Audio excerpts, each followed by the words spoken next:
Hey there, and thanks for joining GamePoints, our weekly get-together where we talk about the last week in gaming news. I am, as always, your host, Stephen Brown. Joining me today are Sean Brown and David Smith. Say hey, guys. Yo. Hello. If you're watching us live on Twitch, feel free to participate in chat. If you're watching us on YouTube, feel free to leave a comment down below. How was your guys' weekend, before we get into things? I ran a Spartan. A marathon, yes, not Halo? No, not Halo. Okay. And you worked, Sean. Okay, well, That's what I do. there you go. Weekends. Relatively eventful weekends, it seems. The reason why I didn't get right into things is because I'm about to hit a topic that we've jumped on at least weekly for, has it been 4 times in a row now? Mm-hmm. That seems a little light. I feel like it's like 6. It does feel like 6, but let's just How many weeks are we from June 23rd? I have no idea, but you know what? It goes 4 weeks. We're going to go over this just one more time, I promise. We said that last time. I know I did, and I'm probably going to say it again when this gets resolved. But Arkham Knight is still having some issues on PC, as we know. Best part is what's happening next.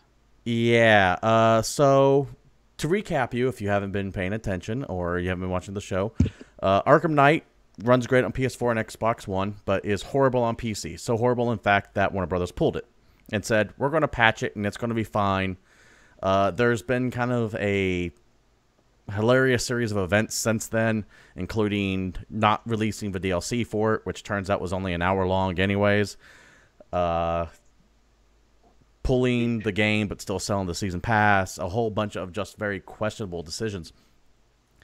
And it turns out that patch that they said is going to be part of the fix of the PC probably isn't going to be out until September.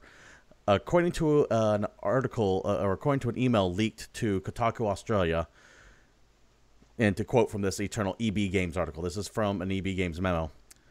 As previously advertised, we have stopped sales of Batman Arkham Knight PC while Warner Brothers and Rocksteady work on addressing the performance issues with the game. The latest information from Warner is that the updates won't be available until spring. I'll explain the caveat to that here in a second.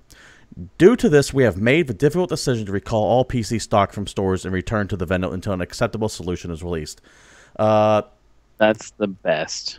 Yeah, now keep in mind, spring is a ways away for us in America, but this is Australia. This is an Australian EB memo. To them, spring starts September 1st for us. Yeah. So that's minimum 2 months away. Yeah.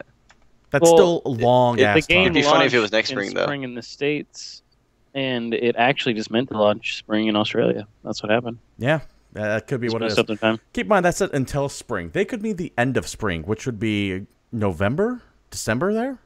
Well, let's talk about the interesting part of this to me, is that we understand that the sales of the game were stopped. EB is making the decision to not only stop selling the game, which they did, they're sending them back to Warner Brothers. Yeah, to get their money back.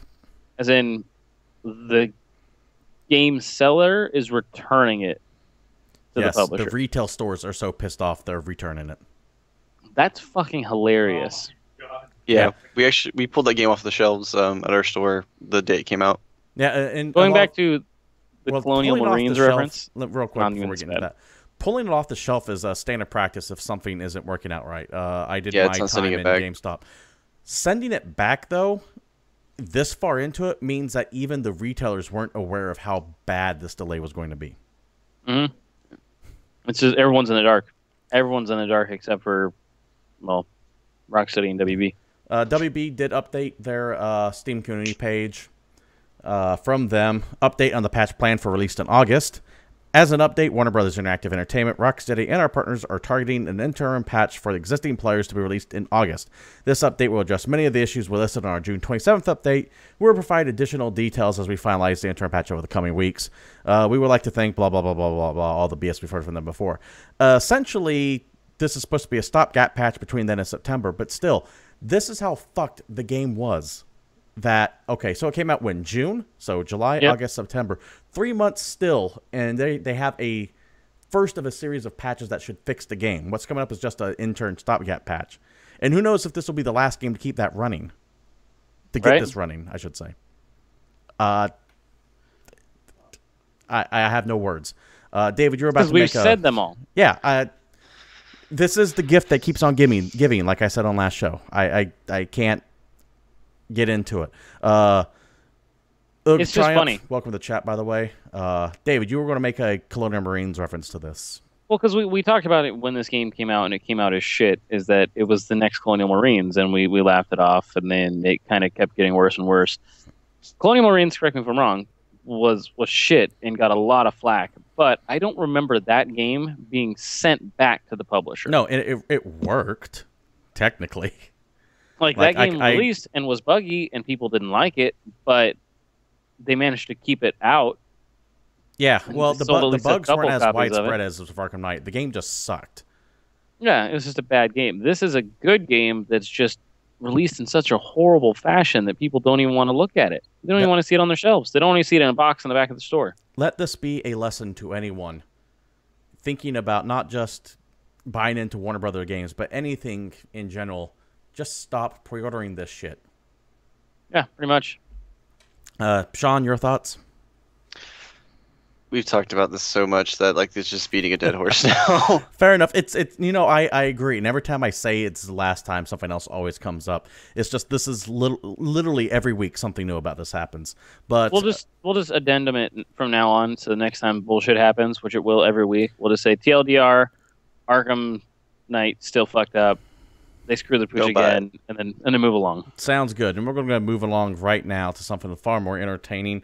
Starcraft, Legacy of the Void pre-orders went up last week. Cool, but still don't pre-order it. However, Blizzard at least makes product that for the most part works. Even Diablo 3 with its launch issues, they fix pretty quick. Now, let me go ahead and bring up the page that we got going on right here. As you can see, $39, $59 digital edition. But we don't care about this stuff because, like I said, we're not here to pre-order it. There's all the extra junk there. You get the prologue stuff for free a little bit earlier, the 3 prologue missions, but I believe that's going to everyone if they just wait long enough. The most important bit of all this information on this page down here is toward the end, where it says product requirements. If you see the very first tab down there, it says pre-purchase, expected game release winter of 2015-2016, which is a far as I can tell, the closest thing we've had a release date for this from Blizzard. Yeah, sure. And they tend to release... Blizzard tends to release their games in November, December. So, it's not anything shocking. Are we excited about Legacy of the Void at all? Yeah, absolutely. I mean, I want to get a hold of those prelude missions. I think they look cool, but I'm not going to pre-order to do it. Zeratul. Zeratul's the coolest character in Blizzard history. Fair enough. But yeah, I'm looking forward to it. I think 5 years, because I think StarCraft 2 is about to celebrate its 5-year anniversary, is way too long for what was supposed to be episodic, very quick released content. And that's to be fair, think about it this way: between StarCraft 2 and now, Blizzard's done a lot of shit. Well, I mean specifically. Yeah, because you got to think about the fact that there's Heroes of the Storm. I'm pretty sure Overwatch, Hearthstone came out after StarCraft 2, and then there's the fact that they're working on Overwatch. Yeah, and Warlords. That's a lot of resources for them. But that's not how this was pitched to us as. This was pitched to us as, much like how Half-Life was, a game that's broken out into smaller chunks, even though each game is admittedly the same number of missions as the entire first StarCraft was. It was supposed to be a game given to us with a very quick turnaround on episodic content, which is why they did it that way originally. Yeah, they first said it'd be 1 every 2 years. No, you positive about that? I want to see the link to that. Give me that information from 5 years. When was the last expansion, though, is the question. Hearthstone was 2 years ago. Yeah, so look at that. 2 years ago. But I don't recall them saying that. I recall them saying a year each. So we're going to look that up and see which one's right on this case. Because I remember them saying it's going to be a very quick turnaround, not 5 years from end to start. I'm thinking it's going to be not me is right on this case. Because I'm just showing up. Fair enough. Remember, you can totally play StarCraft 2 for a little bit for free. Yeah, and Heart of the Swarm is standalone now as well, too, as far as extra information coming out of that. So you don't even have to have original StarCraft. You can just buy, or StarCraft 2, you can just buy Heart of the Swarm. Yeah, you didn't need the first one to begin with. It was always standalone, wasn't it? No, I believe that is just a recent decision on their part. I could be wrong on that. That I'm not sure about. Yeah, I think it's always been standalone. I don't think so, but we'll look into it. Bad Host, I didn't do my due diligence on that right there.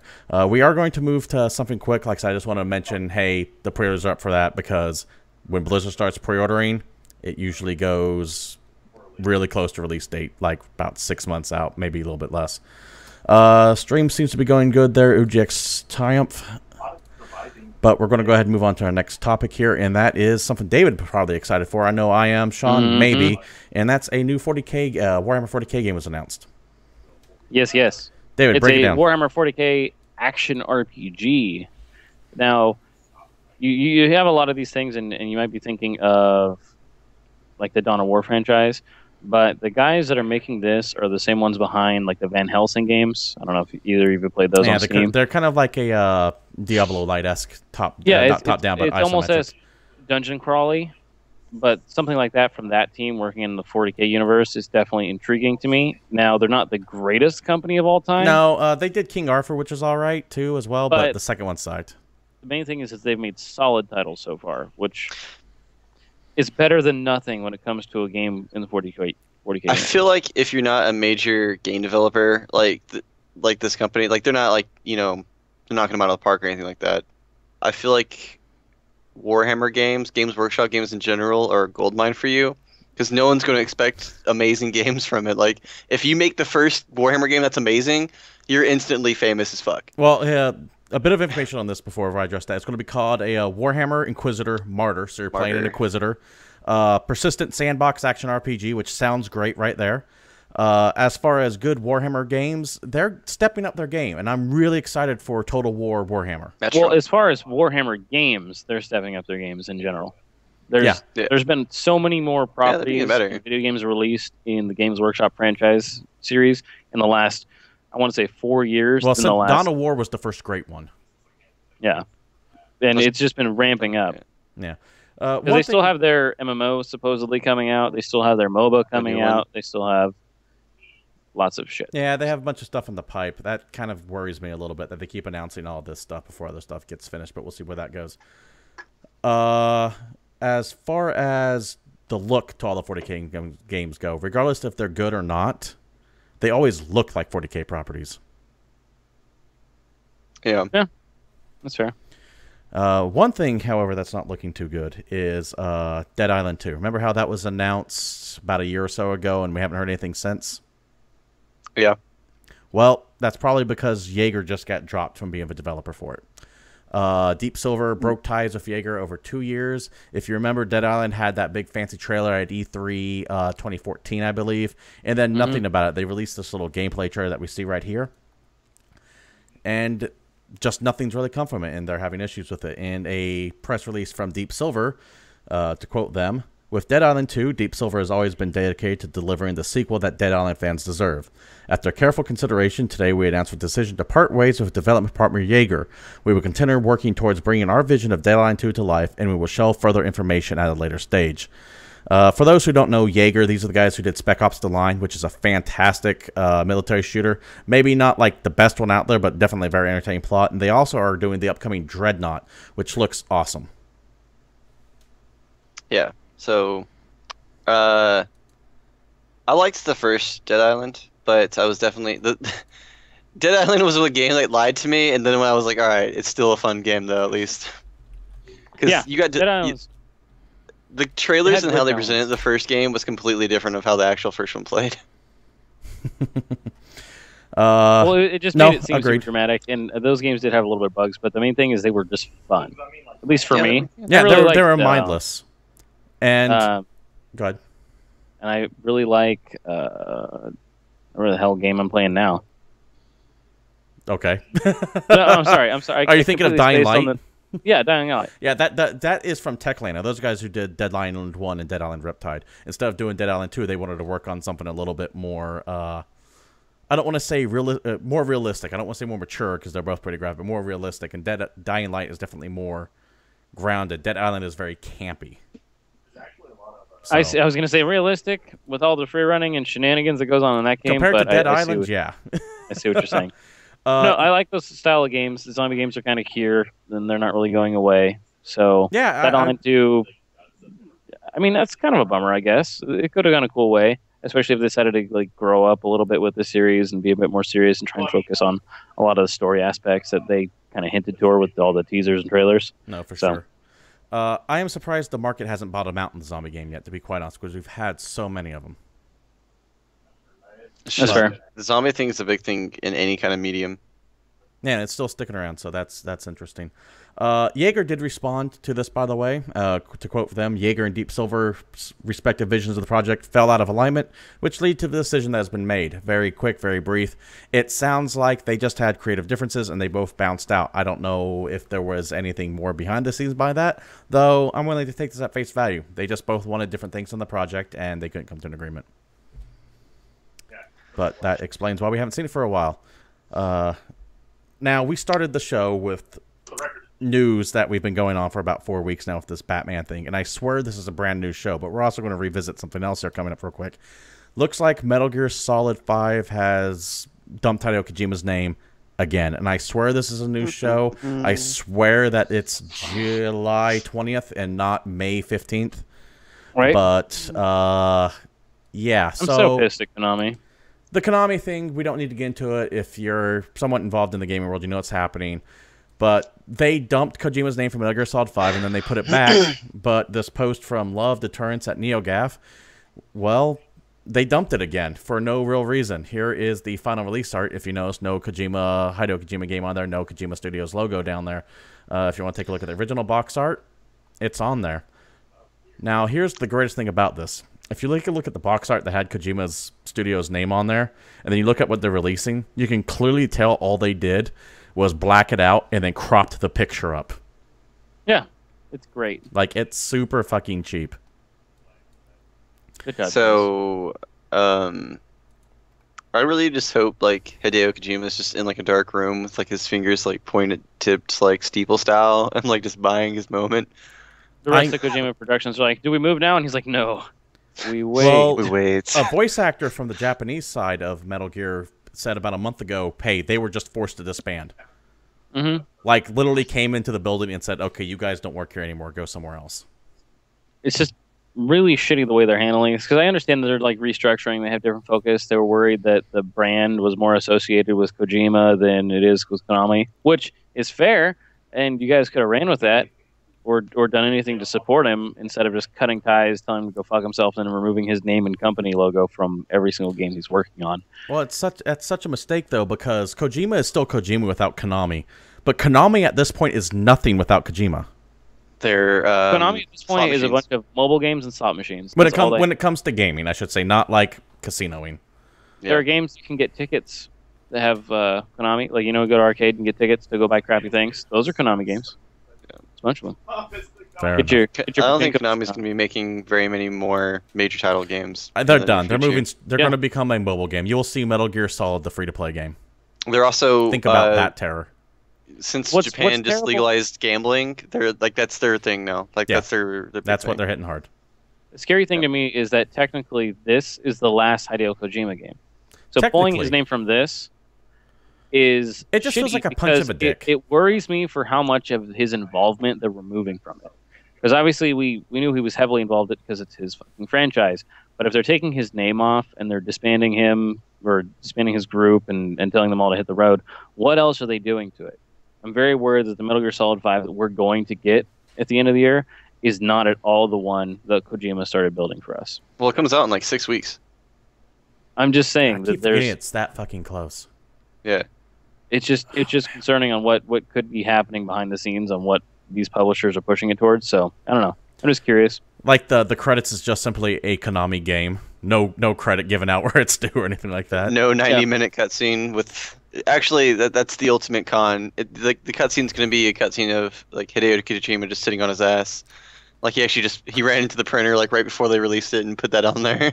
There's just a video of him just looking at the camera, grabbing his nuts and saying, "Fuck you, Konami." We'll see how that goes. It would have been the greatest Metal Gear game of all time. Now, I am very interested to see where Kojima goes. I know we've talked that before because unlike Kenji Inafune or Aiga, he's not going to go Kickstarter. Yeah, he's not going to crowdfund. A publisher is going to back the money truck up to him, and I'm very curious to see what he can do with, say, Activision money or EA money. I know everyone goes, oh, God, I don't want to join one of those companies. But you know what? They've got the funds to, and they will give him the funds to make anything he wants. I've already talked about this. As long as they leave him in control of things, it'll be okay. Yes. I've already talked about this, and he himself said he wants to work for a Western company, and he himself has said likes to work for Microsoft. When he says like plants the seeds like that, it usually comes true. Yeah, agreed. Though, don't count out one company that's been gathering a rather impressive talent pool lately, and that's EA. EA picked up Amy Hennig from Naughty Dog, and just recently picked up Jade Raymond. Now, if you don't know who Jade Raymond is, she was the head of Ubisoft Montreal. Those are the people who, I mean, she is the brainchild behind Assassin's Creed. She was the producer of that. She became the executive producer of all the other Assassins, or a lot of the other Assassin's Creeds, Splinter Cell Blacklist, Watch Dogs. She has a very impressive career under her belt, and she has now left Ubisoft Montreal and is joining EA to form EA Motive. Let me bring up the EA press release that we have right here. You know, it'd be really cool is you get her, Amy, and Hideo to form the new Dream Team and make like another super game like Chrono Trigger was. Yeah, I don't know if that it won't happen. Styles too clash, but I see what you're going with that. I like that call a lot. That's very exciting. But yeah, that's what Chrono Trigger was just like it was a super band of video games. EA Motive will be based out of Montreal. It's going to work closely with BioWare because BioWare is based up in Edmonton. BioWare Prime, I should say. There's a bunch of BioWare studios now. And her first job is going to be working with Visceral Studios' upcoming Star Wars game with Amy Hennig. Oh, shit. So that's awesome. I'm really intrigued to see what those two can do with the Star Wars property. So all they're missing is Hideo Kojima. In her post, she goes on to talk about how she's been playing with 7, the Frostbite engine. She's like, I'm very excited to build things there and see what comes out of it. So I like that. Because say what you will about EA, the Frostbite engine is fucking gorgeous. It's pretty tits. I want to see a Red Faction game running on Frostbite. Ooh, I'd be down for that. That'd be great. I mean, it'll never happen. Armageddon tanked that franchise, but think about Guerrilla.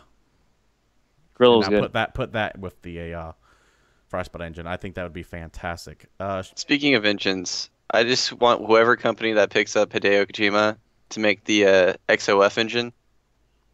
Oh, yes. The Fox backwards, like you see on the Fox backwards. Zoff. We'll see how that goes. Konami owns that engine, right? The Fox engine? Oh, yeah. That's why the Fox engine's still listed on the cover for Metal Gear. Bastards. So they're going to do nothing with it. They will wipe his team off, and they will wipe his name off that, but they will still call it something he called the Fox engine blatantly after Metal Gear Solid, and they will still call it that. Mm-hmm. It's just, and they're also gonna print money with Metal Gear Solid. Brass balls, man. Brass balls.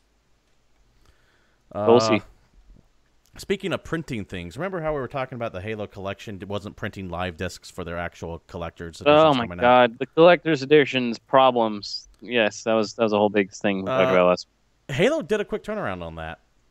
On the Halo Waypoint, which is their like fan site but also quasi-officials where they send off all the news, they said straight up, I want to touch on a few items. First of which is the Halo 5 Guardians Limited Collector's Edition. When we last left off, we let you know that we had heard feedback from some of you that prefer a physical disc instead of a digital copy, and we were exploring options. Today, we were able to confirm that those who would like a physical disc, we will provide an option for fans to exchange a digital copy for a physical copy at no additional cost. Halo 5. Go Microsoft. That's boss. Studio 343, you guys are bros. Yeah, that is the classiest shit. Yeah, man. You did something that, and I can understand wanting to go digital. I go digital all the time these days. I very rarely buy a physical disc. And I understand going, hey, we're going to give you this, and it's going to come in digital code. But you listen to people going, hey, we want a physical copy, and you went, okay, cool. If you want a physical copy, we'll find a way to do it for you. You know the most impressive thing about 343 Studios? Sean, you first, then we'll hit David. The most impressive thing for me of 343 Studios is the fact that they took this major gaming franchise and made it feel exactly the same. They didn't like change the feel of Halo at all. They just made it good again. Well, keep in mind, 343 is still staffed from a large chunk of people with Bungie. They're the people from Bungie who wanted to keep making Halo, and then Bungie went off to do their own thing because they were done with Halo.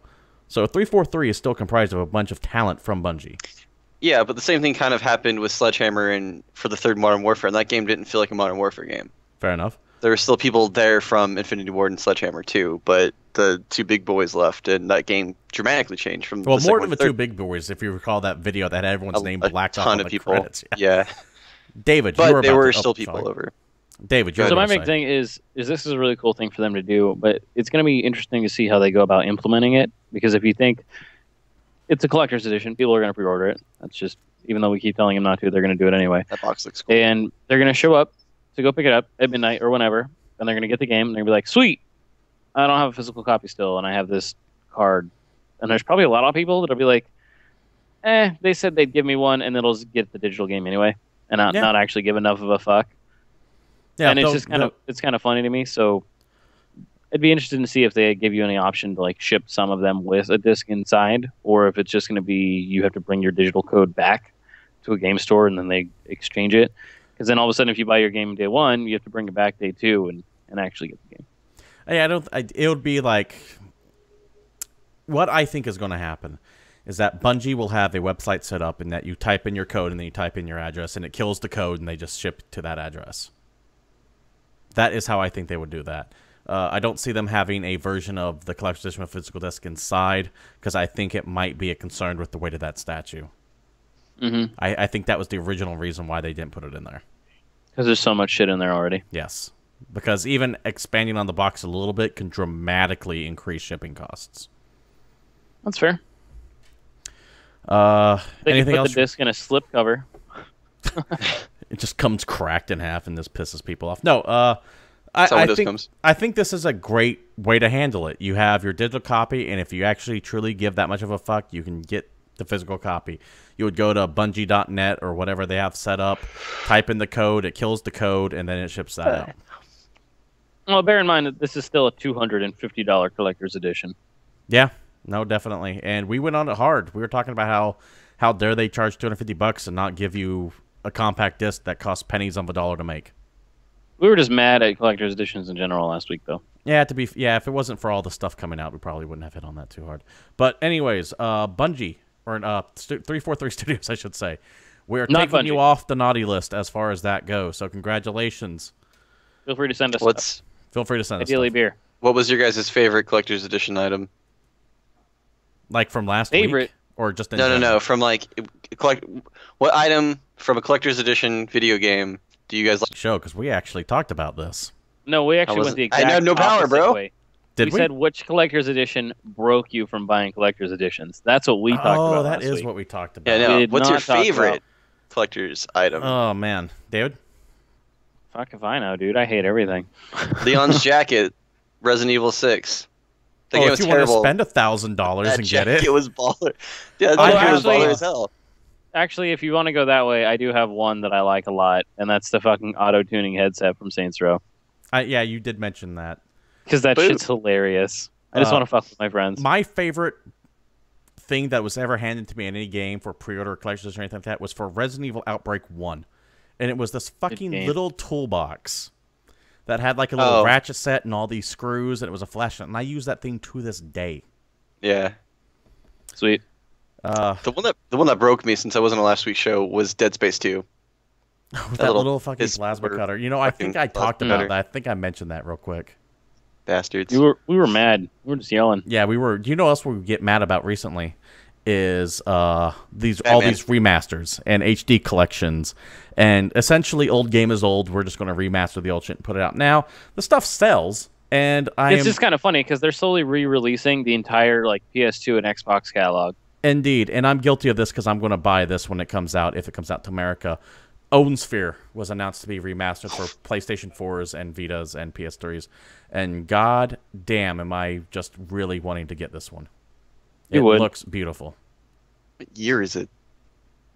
1985.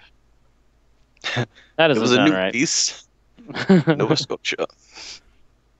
Anyway, 1962. Why don't you go ahead and have any of you guys played Odin Sphere? And give me 2 seconds to check on something. I've seen it. 2 seconds. Odin Sphere is an Atlus game, so it's going to be weirdly cutesy animated with a bunch of people talking in talk bubbles and probably a really fucking sweet combat system. All right, thanks, guys. I can tell you guys are clearly fans of it. I love Odin Sphere. It's only published by Atlus. It's developed by a group called Vanillaware. These are the guys who did Dragon's Crown and Princess Crown. or Crown, Dragon's Crown, Crown most recently, which was beat 'em up with this art style.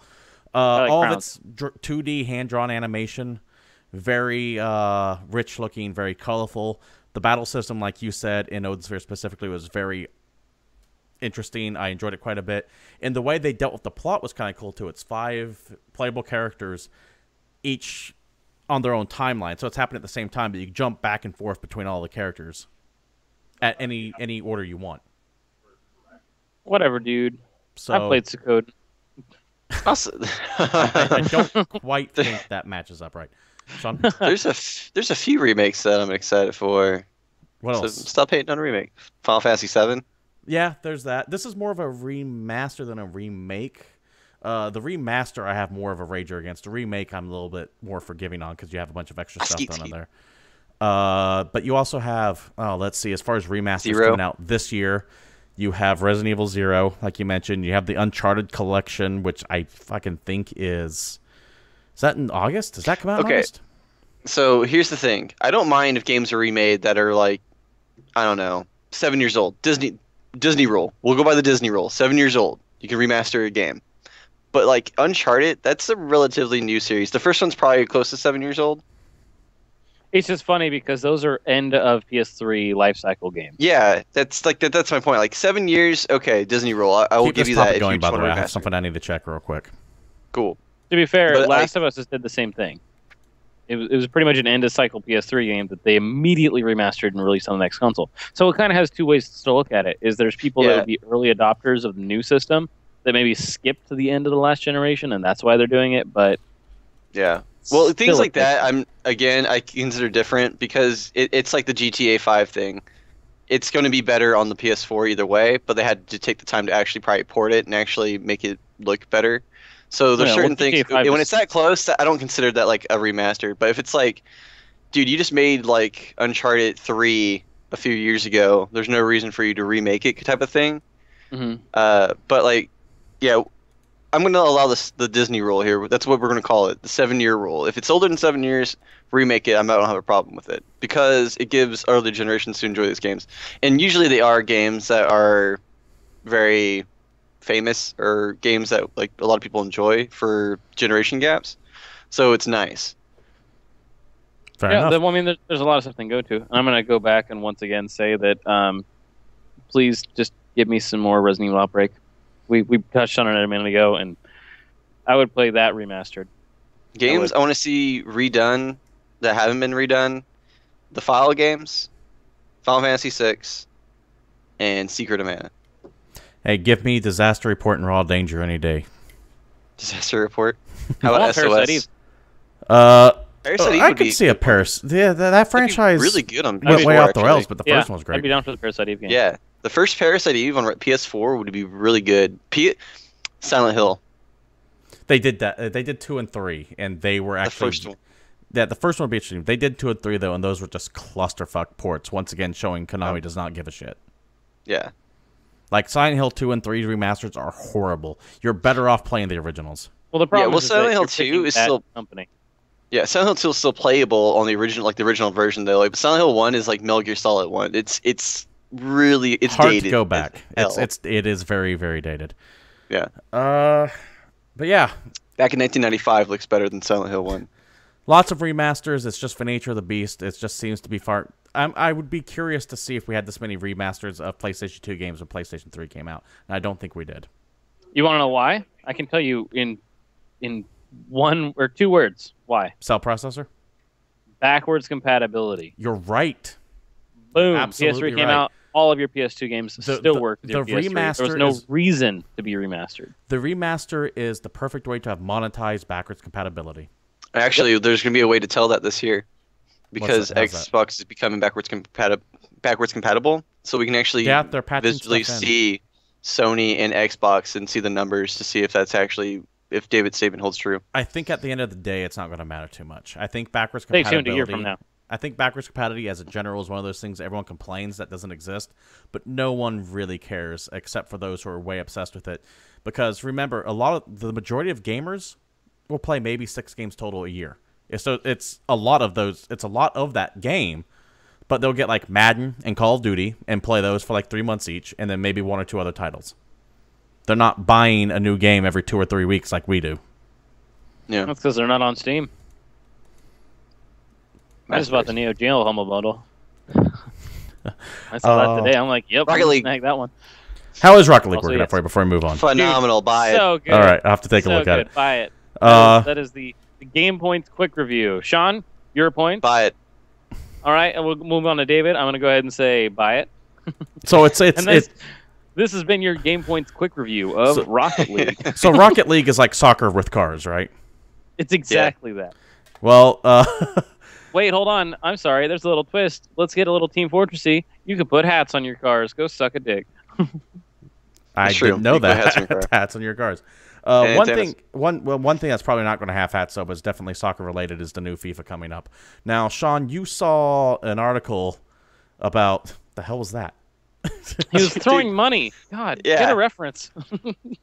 I just want to go on a tangent real quick about FIFA. If you haven't seen this video yet, so Spat or Spader or whatever his name actually pronounce his name, the head of FIFA, the corrupted bastard who's like getting in deep shit right now, had a press conference, and apparently his security just didn't give a shit. Some dude walked up there, handed him like a fat stack of ones, and then just threw a whole bunch on him. Some random dude ran out of the audience and did that, and bro just handed him money and just threw some up and left.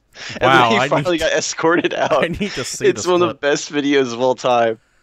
You were watching SportsCenter the other day, and you saw that they announced that U.S. Soccer's Alex Morgan will be joining Leo Messi on the cover of FIFA 16. Huge deal. Yeah, I mean, FIFA is big everywhere except in America. Yeah. Well, which, by the way, honest, you're welcome everywhere else, because America did the findings of the corruptions, and we're awesome. Yeah, that's true. Well, it's because we're trying to take the rest of the world down a peg. Yo, bro, after we fix it, you all call it soccer.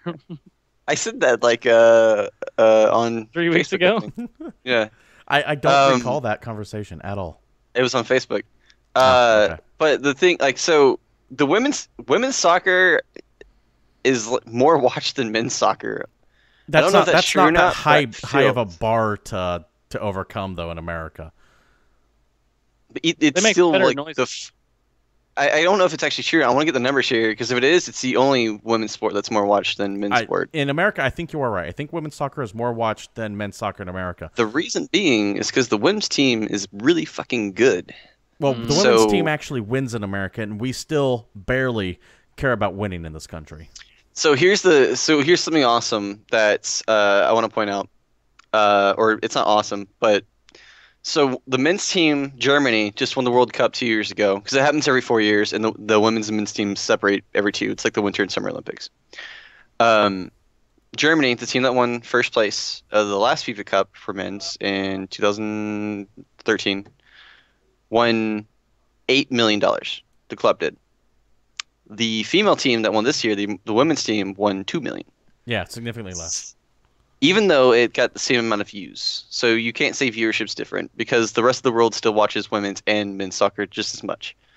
So, like, that's some total BS. Well, that's also the fact that the men's team that lost made near the same amount of money as the women's team. That stems the fifth team. That stems from the fact, though, that every other sport in America, the women's side of it is completely and totally propped up by the men's side.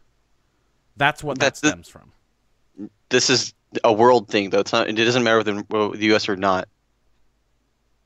This is FIFA paying their team, not America. Oh, I thought this was just what the American team was getting paid. No. Okay. So FIFA, the prize money for first in the men's tournament was $8 million. The prize money for first in the women's tournament was $2 million. And it's the same organization. They get the same amount of views. They get the same amount of sponsorship. See, I looked at that real quick. I didn't read the article, which is why I thought it was just an American thing. So. No. So that's kind of whack. But the cover though, Alex Morgan. Yeah, let me go ahead and she tweeted it out, by the way. Yeah. And this is it right here. She's going to be on the cover with. Here's to give you an idea of how more popular the women's soccer is in America than men's soccer. And once again, not that either one or two are that popular. I heard of Alex Morgan. I have no idea who the fuck Leo Messi is. Leo Messi is probably the best player. Leo Messi is the best player in the world, and he's sponsored by Qatar Airways. He also Qatar. I think Cutter is also an actual. No, I'm not kidding. I think it can actually be pronounced that. Maybe, I don't know. Either way, he has the most goals scored in international history, I believe. He plays for Barcelona, which Barcelona, by the way, this is how big soccer is in its entirety. Barcelona Football Club is the most expensive, most sought-out franchise in sporting history, including U.S. teams. Oh, but what about Man U? Nope. Which is the only soccer team that I know. I know. You just name. What does Man U stand for, Steven? Manchester University. No. You're so close. Is it not? He's wrong. Manchester United, motherfucker. Fuck! I know that. I don't even know how to sport things. Who's the rival? Manchester The Beatles University. are from there. Liverpool. Liverpool. There you go. There you go. Hold on, what are they called? Are they called the Liverpool Beaters? Did I hear that right? Yeah. You made that up. It's just I hope so, because I'm willing to accept it. Because every time I think of English soccer, I think of hooligans. So I can see the team being called the Liverpool Beaters. The Liverpool Hooligans is also a good name. But Leo Messi is considered the best soccer player in the world. Him and Ronaldo, which Messi's better. People won't get over it. He's my age, by the way. And it feels like he's been playing for 30 years. Yeah, my money's still in Manchester University. Manchester University. That's Man U. I literally only know that because of Total Biscuit and Zero Punctuation. Oh, there you go. That sounds about right. And it's Manchester United. But yeah, Alex Morgan, phenomenal player. She plays forward. She's probably she's probably the best female soccer player on the U.S. team. Even though I personally think there's some people better than there, but like the consensus is she's the best. Yeah, well, go her. I mean, it's cool to see her on there. I've got no beef against it. It's not like I'm going to be, I can't do. Blah, blah, blah, blah. I think this is the first time EA's actually put a female in one of their covers in a sports game. I don't think there's any like women's sports games. That'd be a really interesting question. Here's where my concern comes with it. Alex Morgan has every right being on the FIFA cover because of how popular she is. But we're also getting calls from people saying, well, that means we should have a woman on NBA Live. It's like, no, women's basketball is nowhere near the juggernaut the NBA is. Sorry. Also, that's NBA Live, not WNBA. FIFA is an actual one tournament. It's both genders. Yeah, I mean, you can go that route. I was going more on the popularity thing. But yeah, you can also go that route too. David, anything you want to add before we get into this week's new releases? You guys kept talking about sports, and I kind of glazed over a little bit. But if we want to talk about if you want to debate how good Manchester University is, desire to win, quick look back. Last I checked, back-to-back World War champions. Boom. I need to get that shirt, dude. So, one last thing before we move on. Okay, is the semifinals for the Women's World Cup was England versus Germany. Oh, no, excuse me. What was it? It was England versus Japan, United States versus Germany, Axis versus Allies, bitches. Dude, one of my favorite tweets ever, too, is when the United States played Japan in the finals, they scored 4 goals in the first 7 minutes. And I was like, what is it, August 8th, 1945? And no one got it. You can't say that. It's going to get us in trouble. What? I haven't seen them bombing that bad since Abraham. New releases this week. We will get in less trouble than if we'd played a Nintendo clip. So there's still that. New releases this week. Once again, we're still kind of in the drought of everything big. Summertime. You have Game of Thrones Episode 5 of Nest of Vipers coming out for everything. That's the next Telltale episode from their Game of Thrones series. I can't play that shit on Commodore 64. On anything that matters. All right. Telltale, of course, chooses not to give any release dates for anything until like the week before it comes out, so we didn't know about this until like Friday of last week. But it's been about a month or so we could expect it, or 2 months maybe. 2 months. Unlike most unlike most Telltale properties, this one is going on for 6 episodes instead of 5, so there is one more after this. It is a very entertaining game, not my favorite they've done, though it feels like watching an episode of Game of Thrones is probably the best compliment I can give to it. In addition, Timbo the Badass Elephant comes out for PC, PS4, and Xbox One. Yes. And I am excited to play this because it looks like Sonic crossed with Metal Gear. Or Metal We Slug, talked about this game when we saw it first kind of teased. Like 2 months ago. This shit looks great. Yeah, I'm excited. It looks dumb as hell, but it looks great. It's a military elephant, brah. Yeah. I'm stoked. I'm totally ready. Badass. Let's do it. Let's do it. I'm looking forward to it. Thank you, I plan on doing Sega. Because Sega does what Nintendo don't. And that's copyright strike us. Or a claim. I should say claim. I keep saying strike. They are two technically different things. I feel like Sega would pat us on the back, though. Like, good job. I might pick that up and I might stream it Wednesday or Thursday. We'll see how that goes. Now, we're going to go ahead and move on to esports. This is normally where I turn the conversation over to Sean, who is our lead commentator. He knows it left and right. But there's a couple things first I want to get to that is also happening, and that deals with... That's because there was actually a thing bigger than League this last week. That is true. For a one-time thing, it is definitely bigger than League for the weekend. David, why don't you explain what happened last weekend? We talking about EVO. Yes, we are. EVO, for those who don't know, is a big fighting game tournament, and it's all fighting games. It's Guilty Gear, Street Fighter, Mortal Kombat. Fighting game. Does it take place in Las Vegas? Yes. Mm-hmm.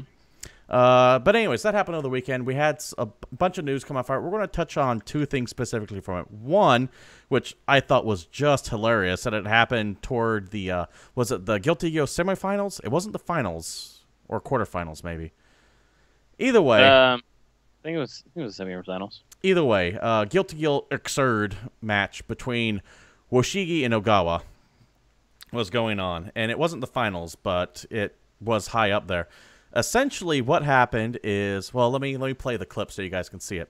What you're seeing here is Woshige going to town on Ogawa.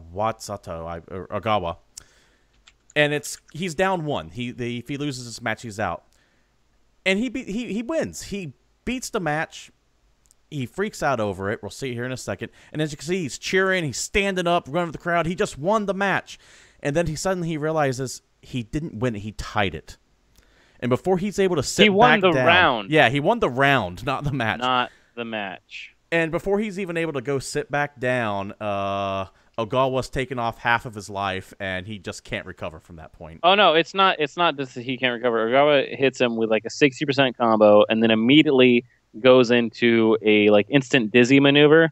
So even if he got back in time, his character was dizzy, and he was just at the mercy. Yeah, it's basically when you're playing against training bots, and you're like, dude, check out this sweet combo I can only do if no one does anything. And he had the exact right amount of time. Yeah, it is really harsh. It is brutal and amazing and great. Because you can sympathize with Shigi, because we've all been at that point where it's like, yes, fuck yes, I did it, and not realizing you're not quite finished yet. I think we've all had that moment somewhere in our lives.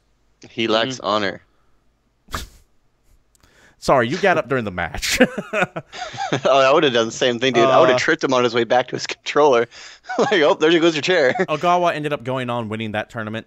There was another match after that, and I can't remember who was fighting, but he ended up winning it. The second story that I found interesting came out during the Street Fighter finals. Now, this was actually the Street Fighter finals. Yeah, because it's getting replaced with not only the finals, but could be the final, because I believe it's getting replaced with Street Fighter V next year. So this might be the last time this game's played. And Razer put a bunch of money into sponsoring this specific one. So much so that they tweeted out on their Twitter, hey, come join us for the finals here. We can all watch it live, and everyone's using these bright, shiny Razer controllers. Well, during the finals, one of the Razer controller sticks broke live on Twitch with a couple thousand people watching it live. And just snapped right in half. In fact, as you can see the picture here, the gentleman had to go get out a Mad Catz product and put it on top of the Razer controller to finish it. It's embarrassing, is what it is. Mm-hmm. It sucks. Just... I can't even begin to wonder what the people at Razer are thinking today. Because this happened last night.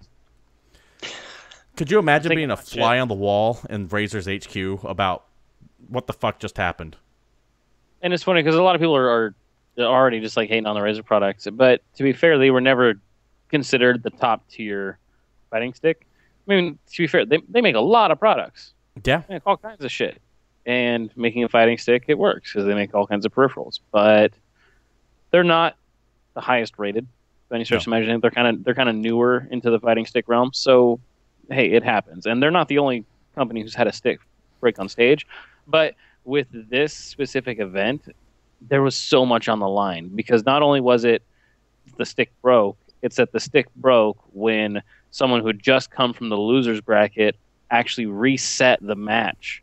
So the way it works is that, you know, you win, you go all the way through the winners bracket, you lose, you go to the losers bracket. Yes. Now the winner of the losers bracket will go on to the grand finals to fight the winner of the winners bracket. If the winner of the winners bracket wins 3 games, it's over. Now the loser can win 3 games and reset it, so they're both back to 0, and then it's just a straight best of 5 in either way. And this guy he clawed his way back up from the bottom to get up here. So yeah, Gamer B is the one who actually came back up from the losers bracket, and this happened in the last match of them. So after resetting the bracket, everything, this happened, and Momochi is the one whose stick actually broke, so he was the defender from the winner's side, and he got his new stick, and it was actually kind of anticlimactic because he got his new stick back, and then the fight. He won it. Momochi won it. Yeah, but it was pretty handily.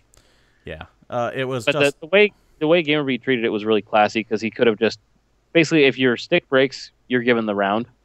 That's how, or your opponent is given the round. That's what's in the rules. Okay. But Gamerby could have taken the opportunity to like charge up his super meter or beat the crap out of him so that he was like ready to do all his specials, and he literally just punched him twice to build the least amount of meter and then let time run out, which is like the classiest way he could have done it. People left and right on Twitter were like they thought he was a classy guy for the classy move that he did, because he could have taken that round easily.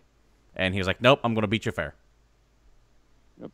So, go Gamer B.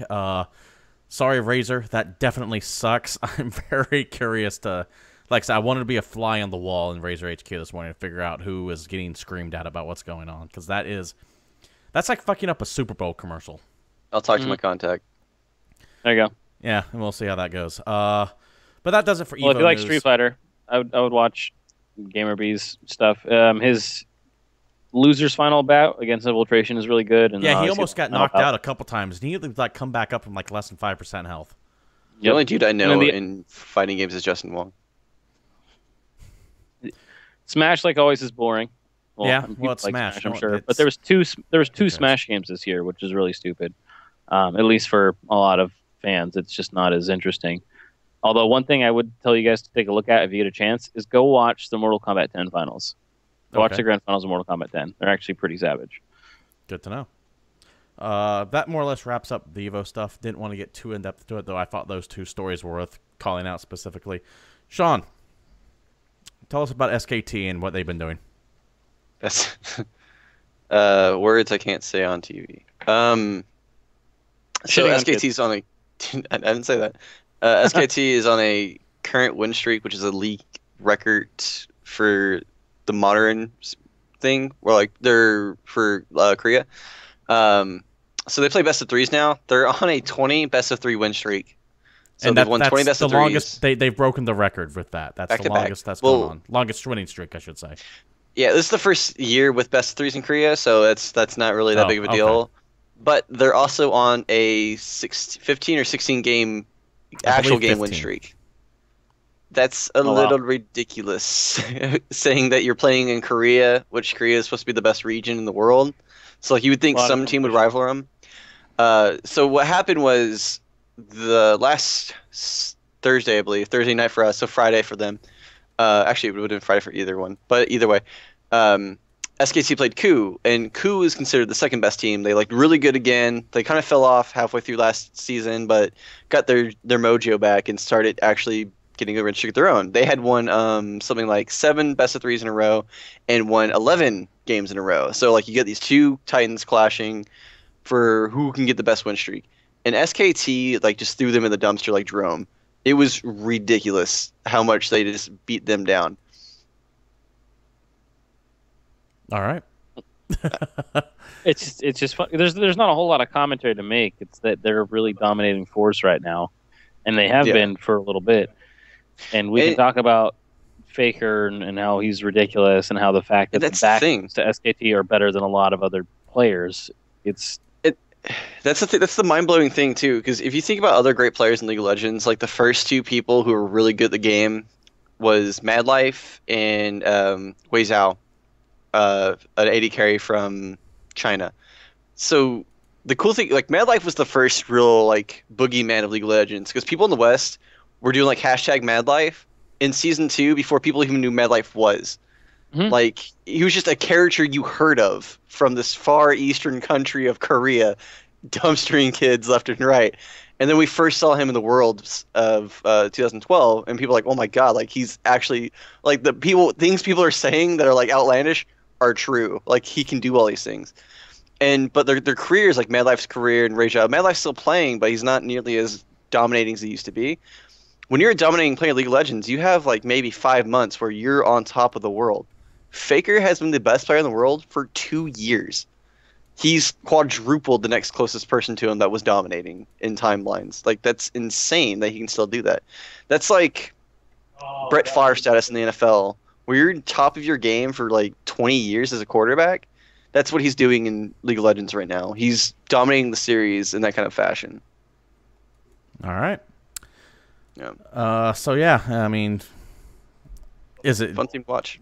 Nothing really new there. We've always known that Faker is just fantastic at his craft. Anything else you want to go ahead and add to a league? They're less KT, and KT was a team last year that was not very good because they couldn't get it together. They actually got SKT's backup support, Peekaboo. Peekaboo 2 years ago was one of my favorite supports, and like he was a no-name, but he used to do this roaming style of support where he would just show up in other lanes and like surprise gank you out of nowhere. And back then that wasn't really a thing, but now that's the meta. That's what you're supposed to do. And so now he's back with a vengeance, and he's my favorite support to watch because he's doing this. And now that he's on KT has been actually doing extremely well. And the last match of the season for SKT to have an undefeated season is against KT. So it's going to be really fun to watch that series. I really hope KT gets to go to Worlds. If SKT wins that game, they lock up the first seed in Korea for Worlds. They're going to be the first team to qualify for Worlds as well. Okay. So that's going to be really cool to see. We'll see how that goes down. Anything of note happening in the league coming up this weekend? Not this weekend, but next weekend, I believe, is when all the tournaments start. All right. A big announcement from China is LPL is not going to do an 8-seeded bracket anymore. They're going to do a gauntlet style like Korea. Okay. Which gives... Because what happens is in China and Korea, they have these ridiculously long seasons where you play 1 billion games that don't mean anything until like the last week. So teams goof off during the regular season. What gauntlet style tournaments do is make it so you want to be first seed, you want to win all these games. Because what happens is... Yeah, because then you get paired up against the weakest. No, the 1 seed's automatically in the finals, period. Mm-hmm. Okay. The 2 seed is automatically in the semifinals. The 3rd seed's already in the quarters. Okay. And then the 4th and 5th seed play each other. Whoever wins that plays the 3rd seed. Whoever wins that plays the 2nd seed. So the better you do, the less you have to worry about when it comes to the finals. Right. Okay. So you're automatically getting circuit points. You're automatically securing your position in the league. So SKT's already number 1 seed. They're already going to be in the finals. That's why they've already locked up Worlds pretty much. Actually, they're guaranteed to go to Worlds. They're statistically in there, either 1 or 2 seed for Korea. So LPL actually is getting good again because these teams are like, because they changed to halfway through the season because they're like, man, our league is kind of a laughingstock because no one's playing. We have all these great pro players that are they're screwing around. So they fixed it by going, you know what, Gauntlet style, deal with it. So, yeah, NA's still really pathetic, and EU Fnatic's the only good team in the West, period, out of NA and Europe. Fair enough. David, anything you want to say before we finish up tonight? If you guys like fighting games, you should go watch more Evo. Evo's good for you. All right. Watch us play Rocket League at twitch.tv/thediscoking. Also, watch us play Rocket League at twitch.tv/thediscoking.